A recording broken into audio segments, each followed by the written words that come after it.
जय हिंद सब फौजी भाइयों को। तो आज फिर लेकर आए हैं टॉप 10 क्वेश्चन विज्ञान के। तो आपको पता है अपने यूट्यूब चैनल लक्ष्य कोचिंग क्लासेस यूट्यूब चैनल पे जीके की प्लेलिस्ट बना दी है। अब साइंस की प्लेलिस्ट बन रही। इसके बाद में अपन 100 क्वेश्चन ऐसे करवाएंगे जो कि आर्मी अग्निवीर में आने जैसे इसके अपने रीजनिंग के क्वेश्चन होंगे। तो जल्दी ही इसकी क्लास आज 16 क्लास हो गई है। बाकी लगभग ऐसे 14 क्लास और समथिंग चाहिए अपन को, वो पूरी हो जाएगी। फिर इसके बाद में अपन रीजनिंग की 10 क्लास ऐसे देंगे आपको जो जिससे आपका एग्जाम बेहतरीन तरह से अच्छे नंबर से पास हो जाए। और फिर ऐसा होगा तो लाइव क्लास चलाएंगे अपन गणित के लिए। तो चलते हैं क्वेश्चन नंबर 1 पे। अच्छा, क्वेश्चन नंबर 1 पे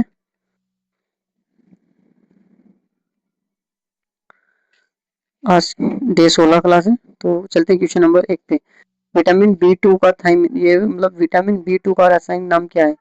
तो विटामिन B2 का रासायनिक नाम क्या है? तो विटामिन B2 का रासायनिक नाम, ऑप्शन पे चलते हैं। तो what is the chemical name of vitamin B2? तो थाइमिन, रेटिनॉल, एस्कॉर्बिक अम्ल या राइबोफ्लेविन। तो देखो थाइमिन और रेटिनॉल, रेटिनॉल किसमें होता है? विटामिन ए में, तो रेटिनॉल हो जाएगा। विटामिन ए तो किसमें? विटामिन ए रेटिनॉल हो जाएगा। एस्कॉर्बिक अम्ल किसका नाम हो जाएगा? विटामिन सी का हो जाएगा। थाइमिन विटामिन B1 का थाइमिन हो जाएगा। ठीक है, अब अपन को किसका नाम चाहिए था? B2 का। तो B2 का आज नाम आएगा राइबोफ्लेविन, करेक्ट आंसर हो जाएगा। चलते हैं नेक्स्ट क्वेश्चन पे।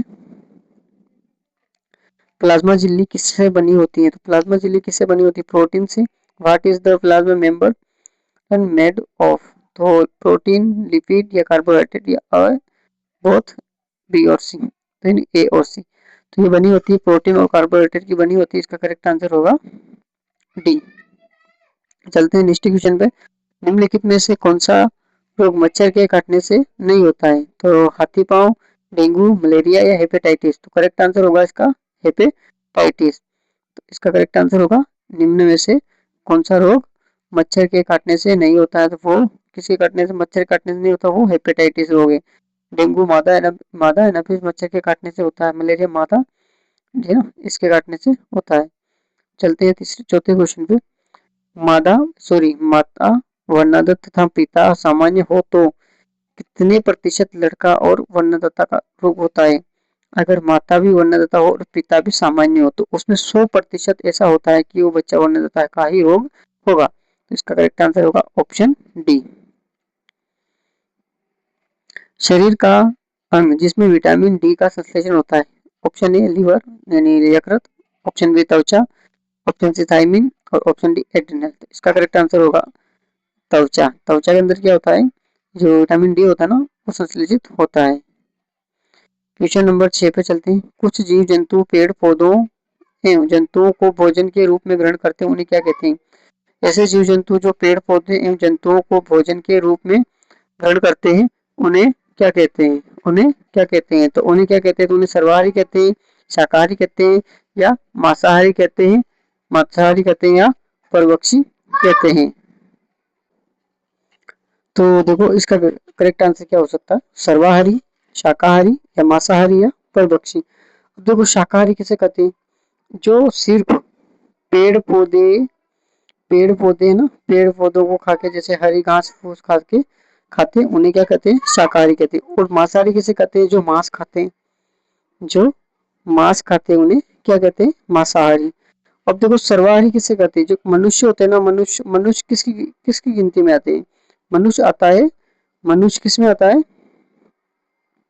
मनुष्य सर्वाहारी में आता है। अब सर्वाहारी किसे कहते हैं? जो मांस भी खा सकता है, जो मांस भी खाता है, और जो पेड़ पौधों से जो हमें प्राप्त होता है ना, उनको भी खा सकता है, उसे सर्वाहारी कहते हैं। तो इसका करेक्ट आंसर क्या होगा? जो जीव जंतु पेड़ पौधे एवं जंतुओं के भोजन के रूप में ग्रहण करते हैं, उन्हें सर्वाहारी कहते हैं। तो इसका करेक्ट आंसर ऑप्शन ए होगा। नेक्स्ट क्वेश्चन पे, मशरूम क्या है? अब देखो mushroom, what is the mushroom? तो what is a mushroom? Mushroom क्या है? मशरूम कवक है, जीवाणु है, पादप है या प्राणी है? तो फंगस होगा, है ना। तो इसका करेक्ट आंसर कवक हो जाएगा। चलते हैं नेक्स्ट क्वेश्चन पे। टमाटर सॉस में प्रयोग में आने वाला संरक्षण है। जो टमाटर का जो सॉस होता है ना, इसमें प्रयोग आने वाला संरक्षण क्या है? तो पोटेशियम में मेटाबाई सल्फेट या पोटेशियम नाइट्रेट, कैल्शियम प्रोपियोनेट या सोडियम बेंजोएट। तो इसका करेक्ट आंसर होगा ऑप्शन डी, सोडियम बेंजोएट। ये इसका करेक्ट आंसर होगा। चलते हैं नेक्स्ट क्वेश्चन पे। पादपों में जाइलम उत्तक पादपों में जाइलम उत्तक किसके लिए उत्तरदायी है? जो पादप होते हैं ना, इनमें जाइलम जाइलम किसके लिए उत्तरदायी होता है? भोजन के वहन के लिए, या जो भोजन का परिवर्तन होता है ना इसके लिए, या जल का परिवहन, या अमीनो अम्ल का, या ऑक्सीजन का। तो जाइलम में क्या होता है? तो जाइलम में जल का परिवहन होता है। ठीक है, तो इसका करेक्ट आंसर होगा ऑप्शन बी।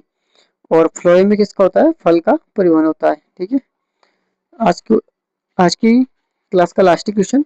प्रकाश संश्लेषण के समय मुक्त होने वाली ऑक्सीजन कहाँ से आती है? जो प्रकाश संश्लेषण होता है ना, उसमें मुक्त होने वाली ऑक्सीजन कहाँ से आती है? तो कार्बन डाइऑक्साइड ऑक्साइड से आती है, या जेल इन वाटर से आती है, या पर्णहरित क्लोरोफिल के टूटने से, या वायुमंडल से। तो इसका करेक्ट आंसर होगा वाटर से, है ना, ऑप्शन बी इसका करेक्ट आंसर होगा। तो आपको कमेंट करके बताना है कि आपको आज की क्लास कैसी लगी, और अपने दोस्तों को अपने यूट्यूब चैनल का लिंक शेयर करना है। और अपने आसपास ऐसा कोई भी मित्र हो जो आर्मी की तैयारी कर रहा है, तो उसके लिए ये क्लास जरूर बताएं उसको, और अपने यूट्यूब चैनल को लाइक और सब्सक्राइब करें। जय हिंद।